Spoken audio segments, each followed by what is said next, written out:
ہماری پیارے نبی کریم صلی اللہ علیہ وسلم کی زندگی چھوڑنے کی وجہ سے کہ جناب محمد رسول اللہ صلی اللہ علیہ وسلم کا طریقہ جو چھوڑے گا وہ کبھی بھی وہ قوم کامیاب ہو ہی نہیں سکتی۔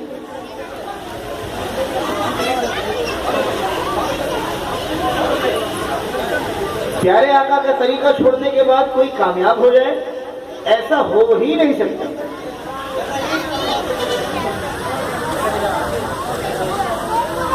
تو ایسا ماحول خراب ہوا، ماحول بنتا ہے، ماحول بگڑتا ہے ہم سب کے اعمال سے۔ ہمارے اعمال درست، ماحول سدھر گیا، ہم سدھر گئے تو ماحول سدھر گیا، ہم بگڑ گئے تو ماحول بگڑ گیا۔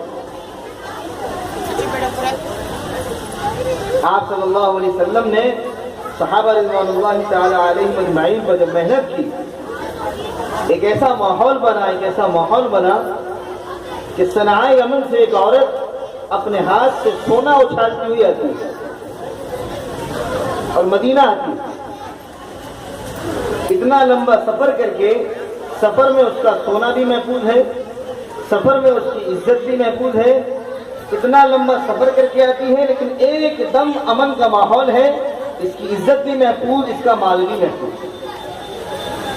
لیکن آج پیارے نبی صلی اللہ علیہ وسلم کی زندگی ہم سے نکلی ہوئی ہے تو معاملہ بد امنی کا ایسا پڑا ہوا ہے کہ اب تو مسجدوں کے اندر، یہاں تو مجھے پتا نہیں لیکن میں نے بعض شہروں میں دیکھا ہے، مسجدوں کے اندر بیت الخلا میں لوٹے کے اندر چین باندھی جاتی ہے۔ بیت الخلا میں لوٹے کے اندر چین باندھی جاتی ہے، کیوں؟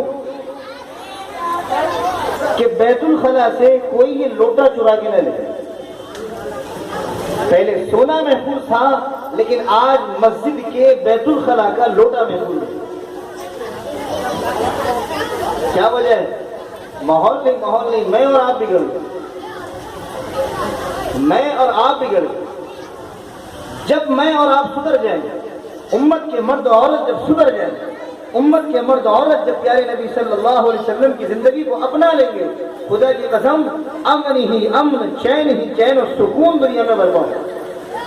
لیکن اگر یہ محبوب کے طریقے کو چھوڑ دیں گے تو ان کا کوئی راستہ نہیں ہے سوائے پریشانی۔ اور سچی بات ہے، محبت کا تقاضا کیا ہے؟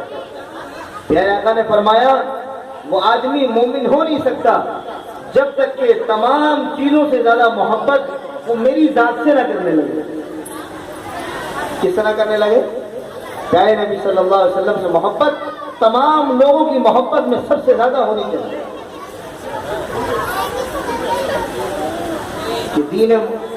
کہ دین محمد میں محمد کی محبت دین میں شرط اول ہے، محمد کی محبت دین میں شرط اول ہے، ہو اگر یہی ناقص تو سب کچھ نامکمل۔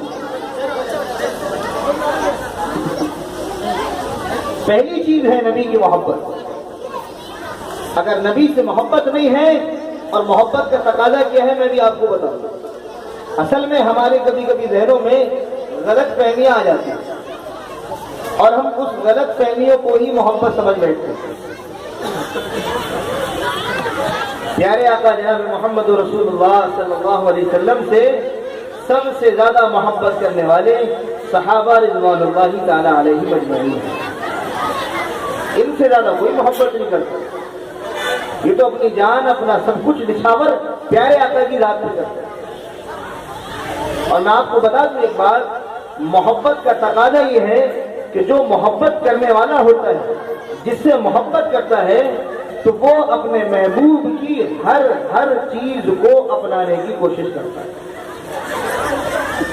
اگر یہ نہیں ہے تو یہ آدمی اپنی محبت میں جھوٹا ہے۔ آپ غور کریں، آپ ذرا توجہ دیں اس بات پہ۔ ہم نے دیکھا ہوگا کہ کبھی کوئی پیپسی کا کوئی ہیرو ایڈ کر رہا ہے، کبھی کوئی کھلاڑی ایڈ کر رہا ہے، اس کا ایڈورٹائز کر رہا ہے۔ آپ غور کریں تو ہم سوچیں اس بات کو کہ کیا وجہ ہے کہ یہ ہیرو 1 کروڑ لے رہے ہیں، 50 لاکھ 60 لاکھ لے رہے ہیں، ایسے ہی اگر کوئی دوسرا آدمی لے لے وہ بھی یہی ایڈ کر دے گا, سستے میں ہو جائے گا. لیکن یہ لوگ اسی سے کرا رہے ہیں. جو بڑا ایکٹر, جو بڑا کھلاڑی, یہ کیوں کراتے ہیں؟ دے گا بھائی کوئی اس کا جواب؟ یہ اس وجہ سے کراتے ہیں, بہت بڑا, یہ سمجھ لیجئے مسلمانوں کو سمجھنے کی چیز ہے اور مسلمانوں کے منہ پہ ایک تماچا ہے. یہ صرف اس لیے کراتے ہیں, ان کو پتا ہے کہ قوم میں, لوگوں میں ان کے چاہنے والے ہیں, ان سے محبت کرنے والے ہیں, اور محبت کا تقاضا ہے جو محبت کرنے والا ہوتا ہے اپنے محبوب کو جو چیزیں استعمال کرتا ہوا دیکھتا ہے وہی چیزیں استعمال کرتا ہے. ہماری طرح عاشق رسول نہیں, جیسے ہم اور آپ عاشق رسول نہیں. کیسے؟ کہ نام آئے تو جھوم جاتے ہیں, نام آئے, بولو نام آئے تو جھوم جاتے ہیں, اور کام آئے تو گھوم جاتے ہیں. کام آئے تو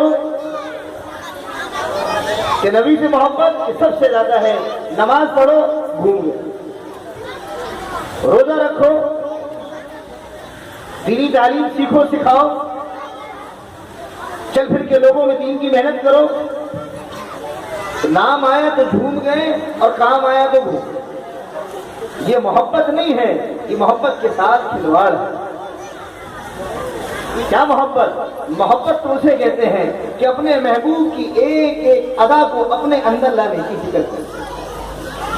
آپ کا چہرہ, آپ کا پہناوا, آپ کا بیٹھنا, آپ کا اٹھنا, آپ کھانا کیسے کھاتے تھے, آپ پانی کیسے پیتے تھے, آپ بستر پہ جاتے تھے تو کیسے آرام کرتے تھے, آپ بولتے تھے تو کیسے بات کرتے تھے, آپ کے اخلاق کیا تھے, آپ کا کردار کیا تھا, آپ نے کیا کیا چیزیں بتائی ہیں, کہ اسے کہتے ہیں محبت. ساری چیزوں کو اپنا,